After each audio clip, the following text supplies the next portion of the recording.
and welcome to episode 500 of the HaskinCast Podcast. I am your host, Scott Haskin, and I've got some very, very, very special guests with me. But before we get into that, since this is a bonus episode coming to you on Sunday, I don't know what you guys are going to do. Normally, I hear people walk the dog, go for their drive to work or whatever, listen to the show. So let me know what you're doing while you're listening on a Sunday. Also, we will be back Wednesday for our regularly scheduled show, which is the first show of the month. So I will be wrapping up my 4-part series on Beethoven's Seventh Symphony. Really enjoyed doing that. I hope you guys really love the music and maybe found something in it that you didn't find or just kind of fell in love with it, or maybe you hate it. I don't know. Let me know. Today, though, one thing that I love about this show is getting to talk to people who really make a difference in people's lives. And my guests today are two of those people. This has been a long time coming. And before I bring them on, well, you can see them if you're watching YouTube, but I want to give a little precursor for the interview that we have guests who deal with private clients. There may be things that they cannot answer to protect their client's identity. So if I ask them anything that might jeopardize that, I've given them a heads up to just bypass that. I don't want to put anyone at risk or make anyone feel like they have to talk about anything that they shouldn't or would make them uncomfortable. So apart from that, let's welcome them to the show. From S.P.I, Spring Paranormal Investigators, we have Amy Lee. Amy, how are you? Good. How are you? Good. I think my voice just cracked there and I hit puberty. So I'm really happy to have you guys on for that. Seems to happen about once a month. It's awesome. And also we have Todd Williams. Todd, welcome to the show. Thank you. How are you?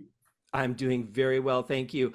Because I have kind of an older camera that doesn't really give me a good angle, I did actually want to buy myself a bit of a gift for my 500th episode and been doing this for 8 years now.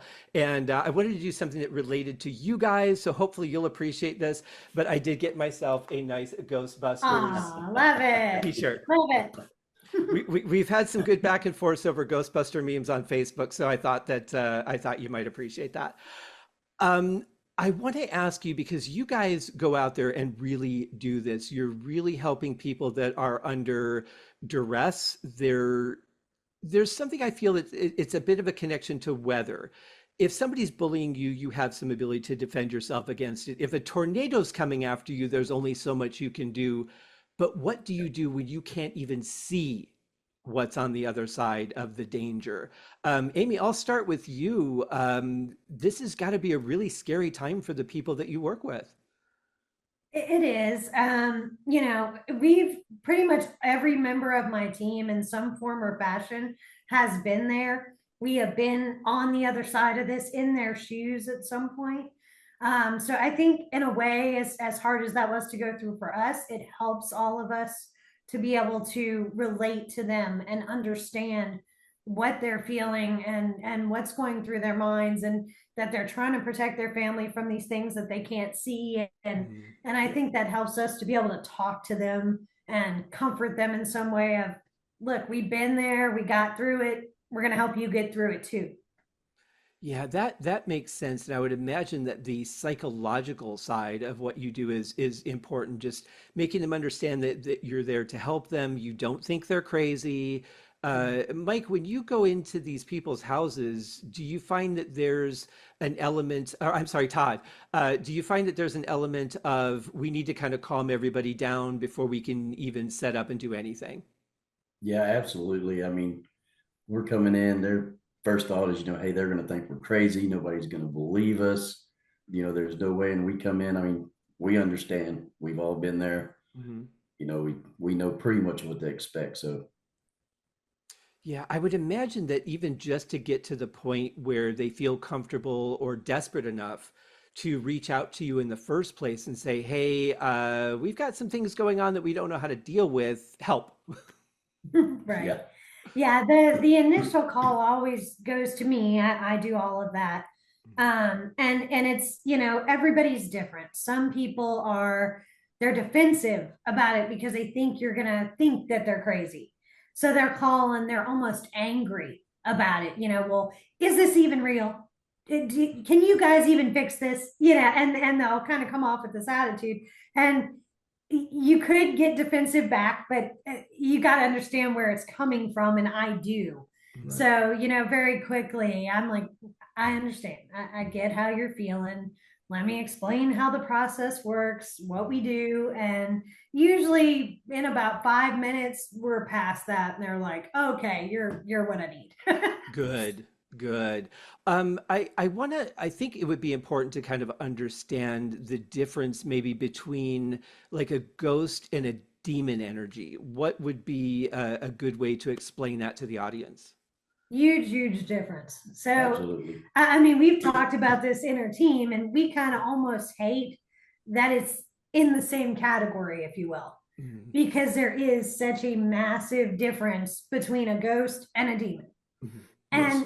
And the funny thing is a lot of people who call me, the first thing is always, don't think I'm crazy. The second thing is almost always, I have a demon. Mm.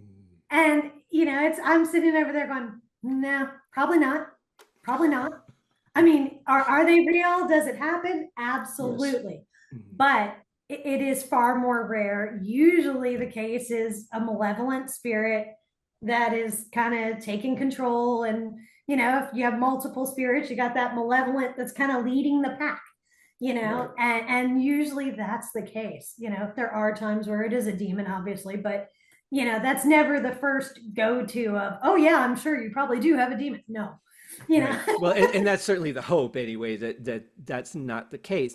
But Right. is Yes. so we think of ghost in terms of a former human being that once walked the earth, is no longer with us physically in their body, but their energy is still hanging out. Right. What would a demon be? A demon in technical ideology is a fallen angel.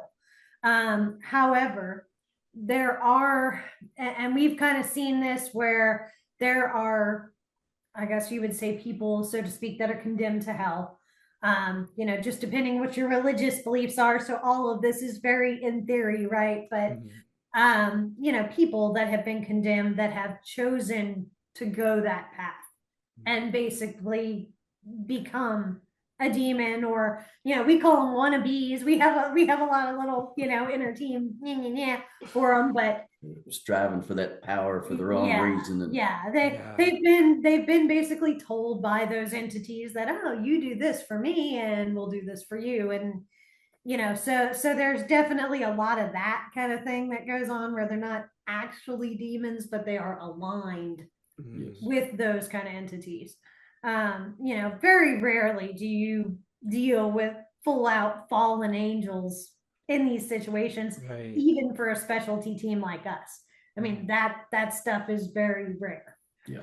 It seems like it's kind of a line of narcissists, getting each other to manipulate, to carry out whatever horrible thing that they want to do. And who they're taking No. it out on each other probably isn't a whole lot of fun. So here we are, the easy victims. Yeah, Absolutely exactly. like that. Yeah. And they'll go for the weaker targets in the family, the little children, or the sick elderly mom, or whoever they think is most exploitable. Somebody with depression, somebody Right. that's having a bad time. I mean, they're going to go for any crack they can find. Yeah. Wow. Now, before we started recording, you mentioned exorcism. So I assume that possession, like the actual embodiment of a person, is a real thing. It Yes. is. And it's very rare. That's the other thing, is everybody who calls and thinks they have a demon. Oh, well, I'm worried so and so is going to be possessed. I've been, to kind of equate it, I've been doing this for 30 years. I've only done exorcisms on a handful of people. So it is that rare. Yeah.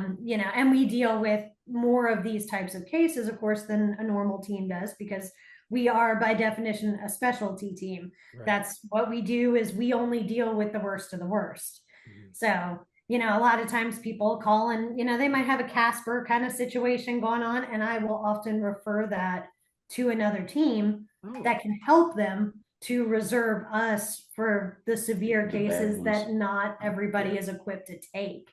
I like that because I think there's the temptation of just wanting to help everybody. But if you know that what you do is for a limited group of people, then your time is better spent helping the people that really need that level of, oh, I really like that. Exactly. So I have had an experience for the last, let's see, 10, 11 years where my bed will shake violently. My chair, the one I'm sitting in now, will shake violently. And I'm like, I don't like that. I'm not a fan. So recently, though, I found out that it's actually my grandmother who passed many years ago who has come around to just make sure that I know I'm loved. And I thought that's pretty amazing. And since I have found that out and I have been communicating a little bit, it's now down to just a little hi. So massive difference because now I've made that kind of connection. Is that a more common or less common situation with the people that come to you for help? Uh, I'd say about 50, it's about 50, 50-50, yeah. yeah. We get a lot of people that, people automatically start thinking, who's passed away? Who could be the ghost that's affecting me? So we do get a lot of people who are like, well, my dad died last year, so it's my dad. Yeah. And we're like, okay, we can't just jump to that conclusion. Is it a possibility? Yes, but that doesn't mean that it is. Sometimes it is, but the majority of the time, it's actually not a family member. They really want it to be. Yeah. Because that would make them feel better. It's much better to think, oh, it's dad, than it's some strange guy who's creepy in my house. I mean, Right. It's like we get it. We understand why people think it, but it's not always the case. Well, I think there should, at least with some people, I guess maybe they're a little more in tune to this kind of energy. And my family's had quite a history with paranormal activity, but that maybe they would sense that there's really nothing cold or like I never sensed that there was anything evil in the room or that there was any kind of aggression or anything towards me. It was always just, hey, I want to let you know I'm here. Right. But I didn't know what to do with that. I have lived in a house where things would get moved around and I would take a hot shower and there's no steam on the mirror and that kind of thing. That was a different situation entirely. But this was much calmer. But are you able to find out sometimes what the origin of the spirit is or why they're there other than just getting rid of them? The majority. So we're I think we work a little differently than most teams. Like we'll watch, others on the shows and things like that, and you see them going around and, can you make a knock for us? Can you make a noise? Can you do this? That's all well and good. I can't remember the last time that we asked those kind of questions. No. That to us is like, okay, you're trying to validate and prove that there is something there and it can communicate. That's great. Nothing wrong with that. But with the kind of cases we're dealing with, we want to know way more than that. We want to know, who are you? Why are you here? What is it that kept you from crossing over to the other side and going to where you need to be? And we talk to them very in depth and basically play counsel to the dead as much as we do to the living, because that's the whole trick, is getting them where they want to cross, where they feel like, why am I here terrorizing these people? I don't need to do this anymore. Right. That's what we're striving for. So we have to go a whole lot more in depth. Sure. I would think, I guess for me, I think about people who ration the idea that these spirits are still here is because they don't know they're dead. And I think about, how could you not know that? You're reaching out to people, they're not even acknowledging you're in the room or they're not interacting with you. And like, how would you not know that you're not right? The majority of them, they know they're dead. They choose not to cross over for a specific reason. Okay. Yeah, I've only had a handful or two over the years that really legitimately did not know they were dead. And in all of those cases, it seemed like it was something like a wreck or something that was a very quick death, where they just got stuck in the moment mentally and just did not process it. They were blocking out everything around them, just so focused on that moment. And there was one a few years ago, myself and another lady who's no longer with us. We were investigating in an attic and there was a lady who did not know she was dead, and we actually had to break the news to her. Wow. That was a very difficult emotional. It was like, okay, she can communicate, she knows we're here, but she does not understand what happened to her, and we're gonna have to spell this out for her. That was tough. Wow.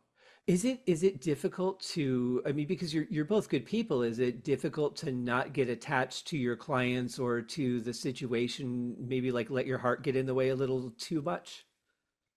Yeah, and I think that's probably harder for me, Yeah. even more so than the rest, because I'm talking to them from the beginning. Yeah. I'm talking to them all the way up into the appointment time. I'm talking to them right after. I mean, it's a lot of communication between me and them. And while we're going through this process, especially people that live alone and so forth, even more, they lean very heavily on me, and that's part of the job. But I have to be very careful too with having boundaries and knowing when I want to give all of myself, but I have to know when to stop, Right. for their greater good and for mine. So that Some is a tricky balance. Yeah. some will latch on more than others. Yeah. And I'm sure you're very familiar with John Zappis, the Warrens' nephew, and Oh so yeah. forth. Hmm? um, I am, very much, he's a mentor of mine. And we had a conversation several years ago, and I was, talking about it. And we were talking about a specific case that he was kind of consulting on with me. And I was telling him about the situation, and he's like, "You've got to stop." He's like, "When's the last time you took a day off?" I was like, he's like, "Yeah, you need to do that. Like, you gotta just take little breaks." And he's like, "You gotta have some boundaries." He's like, "What time do you stop answering your phone?" I'm like, "I don't, like, 24/7. I'm talking to my clients." He's like, Wow. "Yeah." He's like, take some time, like, unplug from it. I'm like, "Okay." Well, you kind of have to clear your own energy too, don't you? I mean, this Oh stuff can yeah. stick with you a little bit, kind of sage yourself, so to speak. Yeah, we all bless our homes regularly, and yeah, we all have our own little provisions, I think, that we take in addition to that, just to keep our families safe. And Yeah. sometimes we still get followed or messed with. It's always going to happen. It piles up on you sometimes, but you got to just kind of get that woosah out and go, okay, let's clear everything. Mm. Well, let me ask you about that because when I lived in Las Vegas, one of the things I really wanted to do was go see the Zach Baggins Museum. And I started thinking about it, and I thought, I kind of don't want to go see that because I was really concerned that with, my family's paranormal history, that I would bring something home with me. And I'm like, you belong in the museum where other people can experience you. I don't need you in my home. If I were to go somewhere like that, or be in a position to maybe go with you guys or another group to a location, what would I need to do to protect myself from that happening? I mean, obviously it doesn't always work, but what would be a strategy? Yeah. Go, Chris. I mean, it's kind of different for everyone. I mean, It is. uh, try not to invite them in. You don't want to give any kind of invitation. Always as you leave before you get home, tell them, hey, nobody's welcome here. Nobody's welcome to follow me. Nobody's been invited, and it's just, it depends. Cause I mean, if you're gifted or you have an ability or you're sensitive anyway, it's kind of like a light in the darkness. You know, the moth is going to see it and they're going to move towards that light. And so they know if you have any kind of sensitivity whatsoever. Right. Well, I would think too, because it's like, hey, I can communicate with somebody. I want to latch on to whoever can listen to me. No, Yeah. exactly. Hmm. Yeah. We Interesting. we all, a lot of it depends on your religious beliefs and all too, obviously. We're both ordained ministers, Christian, non-denominational. Okay. I was raised Catholic, so I do believe very much in the Catholic religion. And I do many things that are of that religion, despite that I'm an ordained Christian minister. Obviously I can't be a priest in the Catholic Church. So, Right. um, but I think belief in itself, whatever your personal belief system is, that is very powerful. So, whatever your religious beliefs are, praying whoever you pray to, that as long as there's a lot of belief and faith in that and you're well intentioned, I think that's a very big thing. And like you said, every time we leave a case, every investigation on the way out, you cannot follow us, you're not welcome to do this. Doesn't mean that they won't, like you said, they still can, but it's that clear, the word invitation is the big thing. And they still follow us home. I mean, it happens all the time. Wow. I would be so nervous. I think that's the thing. Like, I'm not afraid of the dark. I'm not afraid of running into things. I've seen a full body apparition before. That was weird. But that was in my home. And so I didn't feel like I was bringing something in, like of my own volition. That was something that I think someone else brought into the home. But I guess that would be my biggest fear, is I would love to go on an event like that, but I just don't want to bring anything home with me. I've had enough of that, I think, for somebody who doesn't do that for a living, Yeah. And that's something like a lot of ghost hunters, you'll hear them, encouraging other people to go ghost hunting. That's something you won't really hear me do much. Maybe it's just because of the type of cases that we handle.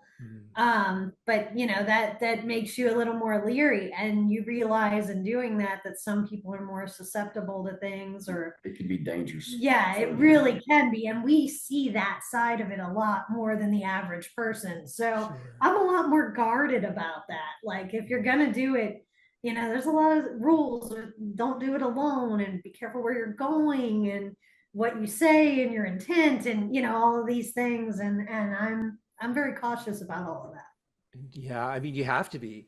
I'm curious then, in consideration of like going to a museum where there's artifacts and things, how much energy can energy attach to an object? Oh, absolutely. It can. Okay. Interesting. Yeah. So is it possible, and I'm just kind of maybe for the audience perspective, throwing out something that's more commonly known, say like Robert the Doll, for example. Is that something that is actually possible? And I would imagine dolls are fairly easy because they get attention, especially from younger children, something that are easy prey. So that's a real possibility. Right. Oh, yeah. It is. Wow. Everybody on this team is very highly trained and skilled. And that also makes a big difference of the kind of the cases that we handle. Yeah. So if we go to some place like that, we're already on guard, to keep something like that from happening before you even walk in the door. So, and we've seen our share of conduits and all over the years where, demonic conduits, where we walk into a room and, my mediums both stop and go, okay, yeah, that little figurine over there on the shelf, yeah, that needs to go away. Wow. And it's pretty immediate. And then usually, of course, through our investigation, we're able to verify it. The Warren Museum that Tony Sparrow now runs for them has a few of our conduits in it, because the smaller ones I tend to send to him, because it's a good safe place. And honestly, I give them props. I don't want to hold on to those things. I will help my people all day long, but I don't want to keep it. Yeah, you can have a vault in another location is perfectly fine. Not in my home would be great. Right. And they have, do they still have the Annabelle doll?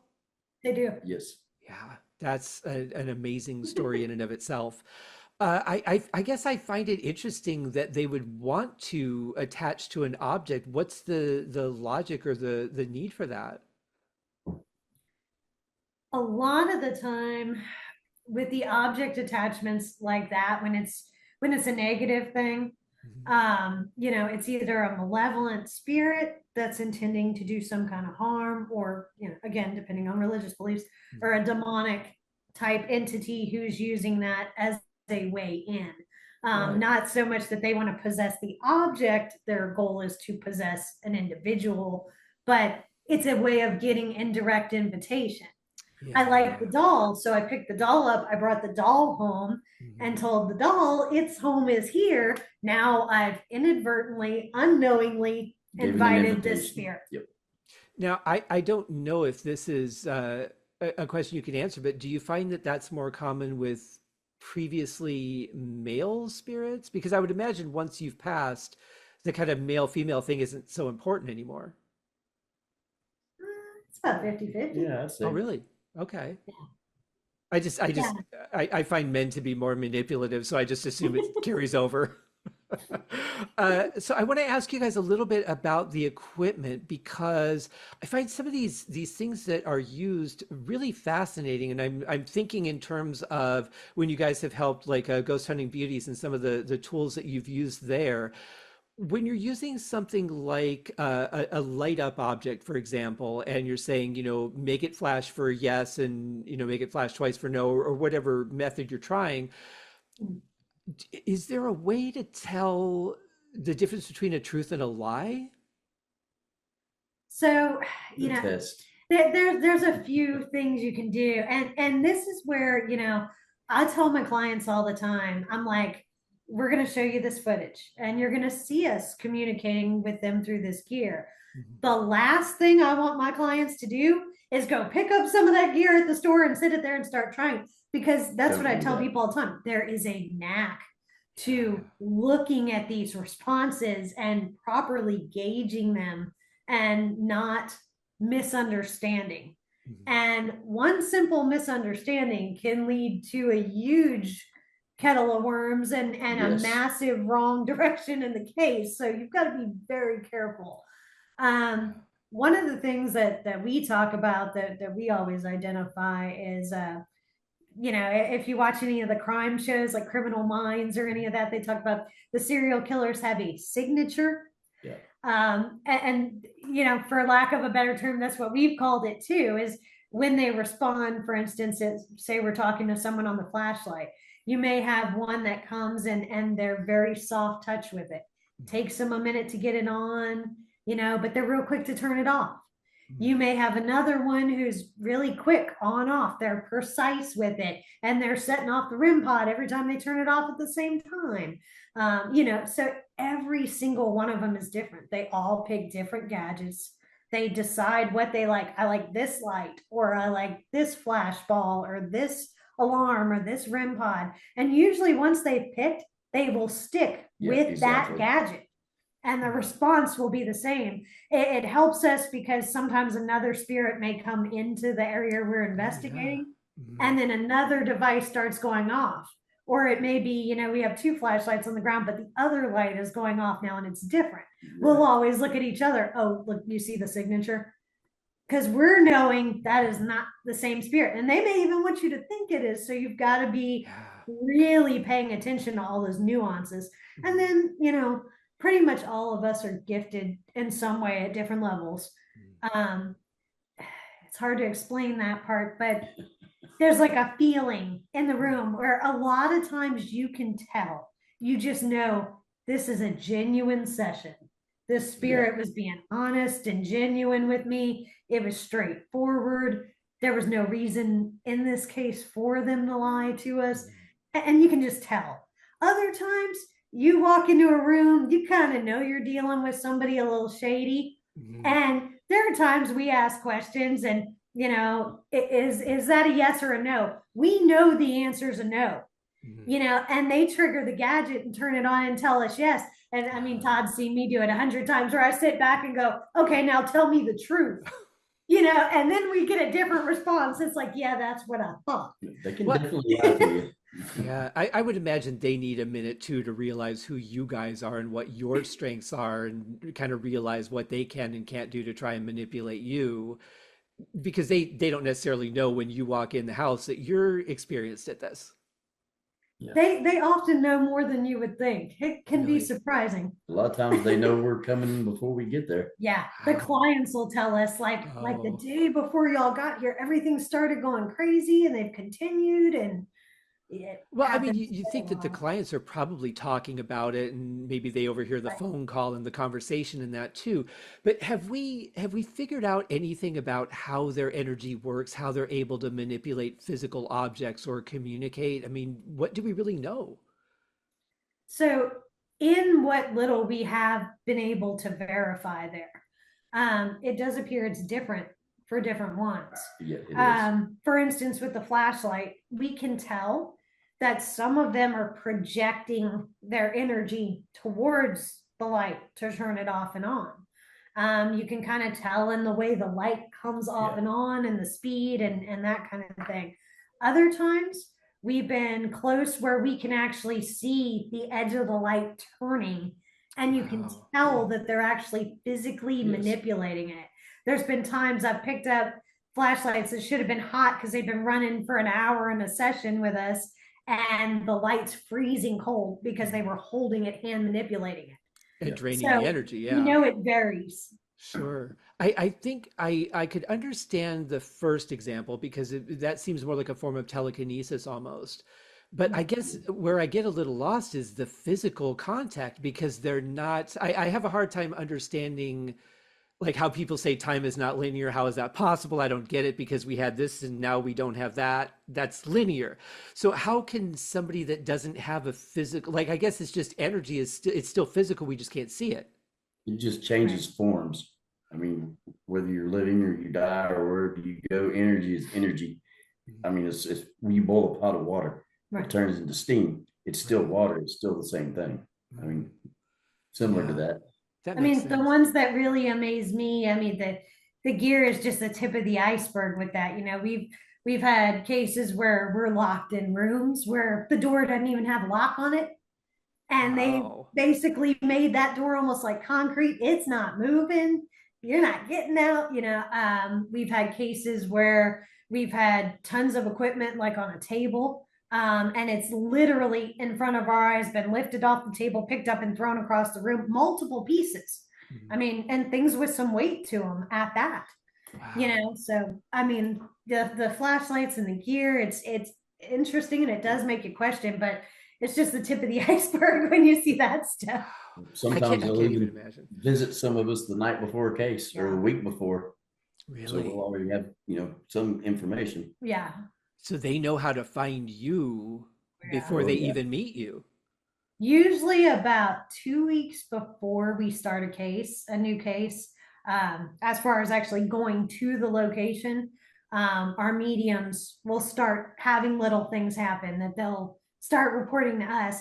And that's something that everybody can attest to is I know everything going in. From the first call, I know the whole deal. These guys don't know until the night we're going to the case.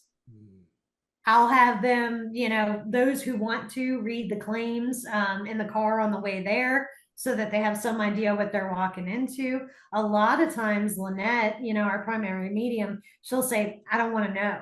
So a lot of times she doesn't know anything. She'll literally get in the car, where are we going tonight? She doesn't even know what city we're going to. And I'm just like, we're going here. Okay. And, you know, but she'll get to the house and she'll, you know, the client will be giving us the tour and she'll stop them and, okay, so when you're in that room, have you been having something like touch your shoulder over in this area of the room? And she's calling out stuff and they're looking going, oh my God, how did you know that? Because, and I mean, it's very verifiable because she didn't even know the claims. Right. She has no idea. She didn't even know what they told me. So, you know, it's great because we can really kind of get verification of those things in that way. Yeah, it adds some legitimacy to your visit, I think, too. I want to ask you, you mentioned, you know, you don't want your clients running out and getting the equipment that you use and kind of creating their own havoc that's just going to cause you to come back. Right. Don't you think it's weird that toy stores sell Ouija boards? Do not play with Ouija boards. Leave them alone. Yeah. Oh, I know. My PSA for the world. Yeah, no, hate them. Bad, not a game. You will open doors you cannot close, and then you have to call us to come close them. I would still say about 50% of our cases come from, at some point, somebody played with a board. Really? And now you're calling me. Wow, that's interesting. Yeah. Very all interesting. Fun. Huh. Messing with the equipment like that after they seen us do it is kind of the equivalent of going out and buying a Ouija board at that point. Right. Well, you're inviting it, right? You're saying, "Hey, come play." Come And talk to Right. me. You have to with know what you're doing. You have to yeah. know how to read the situation, and Mhm. yeah. And it's different too. I mean, having been there and doing what we do, it's very different when you don't live there. Yeah. We're dealing with it for the night, and we're helping these people, and we're involved. But we get to go home to our nice safe bed. You're going to sit there and talk to it in your living room, and then you're going to pick up the equipment. You're going to go sleep in the next room right after that conversation. Do you really want to do that? Is that really a good idea? Yeah, I don't even want to go other places on the chance I might bring something home. I'm certainly not going to do that here in my house, you Right. know. I think it's such a fascinating thing because when I think about whenever I die, I don't want to stick around here. I mean, this world is a very difficult place. It's become, in a lot of ways, very unpleasant, a lot of negative energy.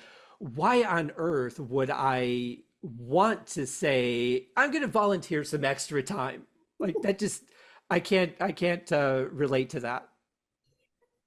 We've had this joke, like some of these places we go to, I mean, beautiful, beautiful homes, mansions and big giant ranches with acreage and all. And it's like, you got to ask them, well, why do you want to be here? It's like, I could kind of understand why you pick this spot. Other places we go, that are old, these famous places that are old and fallen down and covered in mold. And why What on the earth heck do were you you want to be thinking? here? Yeah, go haunt a beach. That seems like a good place to hang out in the afterlife. So that actually raises another question because I find it odd that cemeteries are so often found to have activity there. It seems like you're not in your body anymore. You've disconnected from it. It seems like a weird place to hang out. Yeah, I tend to agree. I think that some spirits stay connected a bit to their body, whether it's because of traumatic death or whatever the case, they just weren't ready to accept it. So, they'll kind of stay with it. Mm. We had a case, I guess this was probably would have been about 5 years ago now, where we had a lady that had a lot of health problems and she needed multiple transplants. Mm. She was on the list for a couple of things, and a young man, very young man, he was like 19, was attacked and murdered at a restaurant. And because she was on the list, he was a donor, and it came in and they called her right away and they said, let's go ahead and get you in and get some of these procedures done because we have the organs that you're needing and so forth. So she went in and they did her transplants, and she got, I think I know she had at least 3 things from him. It might have been 4 because she Wow. was on a fairly hefty list, and he just happened to have all these things, same blood type. I mean, it was a great match. So she ended up with several of his organs, and she'd never had any paranormal issues or anything like that before that. She went home to recuperate, Here it and comes. all of a sudden things started happening. Yeah. um, when we initially did our investigation, she had seen something that looked like a little girl. So she thought, I think I might have a spirit of a little girl here as well. So there was one room where we were sitting in the room. This was actually way back when I was training Jason. He was new to the team, and we had another guy at the time that I had hired that I was training. And I asked, are you a 3-year-old girl? And we couldn't hear it at the time audibly. It came out later on the playback, but that EVP is actually on our Facebook page for anybody who wants to go look.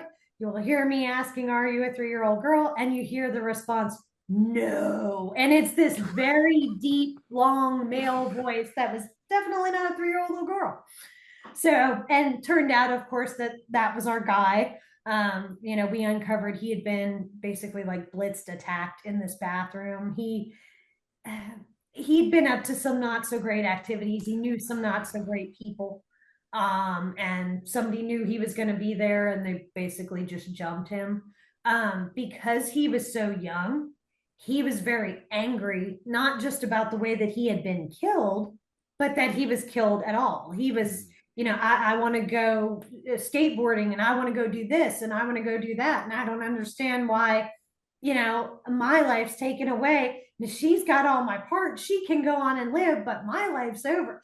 Right. And I mean, that was a like, wow, okay, this is a new one, Wow. Yeah. And I mean, he was kind of terrorizing her, but once you knew the whole story, I mean, even she felt bad for him. It was like, this is just horrible. Yeah, but she didn't do anything.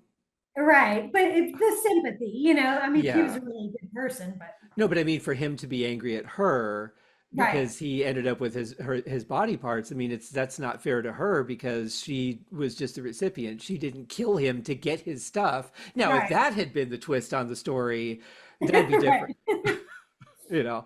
I would imagine too that whoever we could. Yeah. I would imagine too that Hollywood does not help you guys as far as the ideas that it puts in people's heads as to how things work. Like I think of a movie like The Entity, which was based on a real case, but they really went in a whole different, does none of this happen direction. They're all embellished for sure. Yeah. At least with Ghostbusters, we can tell that, there aren't ghosts that are 60 feet tall. But that does Oh, bring no, me don't wanna do that does bring me to a question though, and I forgot what it was. It was going to be good, but I'll ask you something different. So I want to before we wrap up, I want to ask you guys is if it's not too early to talk about the things that you have coming up because you're actually taking this whole thing in a new direction. Are you ready to talk about that, or is it too early? Yeah, absolutely, we can. Okay. So we have a couple of things going on right now. Obviously, we'll still always be focusing on our residential cases. That is the Number primary, that's what we do. That's why we exist in the first place. So we won't be stopping that or cutting back on that at all. But we are going to be in the next few months. One of the things we're doing is we're going to be adding in ghost tours of the local area where we're headquartered, which is here in Montgomery, Texas. Small little old town where Chris and I will be doing ghost tours, and occasionally some other members might show up, but we're going to be basically, we have people all the time who say, I just want to go hunt with you. Can I just come out one night with y'all? And, we can't really do that because Right. we're in private homes, so it's And team they're members. untrained. Right. It's team members only. So, but this will be a way that people can come out with us in a more controlled, safer setting who want to experience that and get to experience a little of what that's like with us. Without the going into some horrible case that they're not prepared for. Right. Yeah. It turns out to be a demon, and Right. it's just some newbie walking in, not a good sight. Right. No. So this is kind of a way that we can do that for people and provide that service now while still doing what we do. And then of course the big thing that everybody's been waiting for, this has been a few years in coming, is us getting our YouTube channel and doing our own podcast show. It's something I've wanted to do for years. And honestly, you of all people know, I just could not find the time. It was like, I don't know where I'm going to schedule this in and everything else. I want to do it. I don't have time to do it. So I put it off and put it off. And then finally, within the last year or so, everybody was just like, really, now you've done ghost hunting beauties and like, okay, yeah, it's time. It's time. So. Yeah, finding the time is tough. I have another podcast that I do, and that one's going to run through about June of 2026, and that will wrap up. And I've already got two others in mind to do right after that. So yeah, it's like people that are busy and just habitually busy will find a way to fill any opportunity to not be busy very quickly. Obviously, it's going to be a little difficult. You guys are going to have to do some careful editing around your clients, and it's going to be somewhat limited as to what you can actually show. We're being very careful with that. So we will be doing featuring some things from cases, It will be heavily edited. That'll be more in a podcast type forum, like with us talking about the case, where we're showing like pieces of investigations and all, so that it doesn't feature the clients. Because one of our rules is we don't investigate with clients in house ever. Oh, So smart. it's just us in the house when we're doing that. Mhm. So there will be certain things like that, but that way the clients are removed from it. And then we have places that we're going that are famous or public places or privately owned, but not residential, that we will be featuring.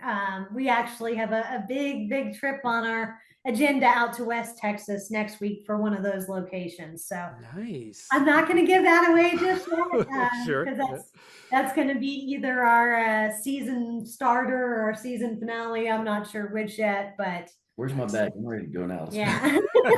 I know that feeling. If you are ever in the Los Angeles area and get a chance to go into the old Cecil Hotel, I can tell you I have stayed there, and yes, that would be a place that would very much interest you.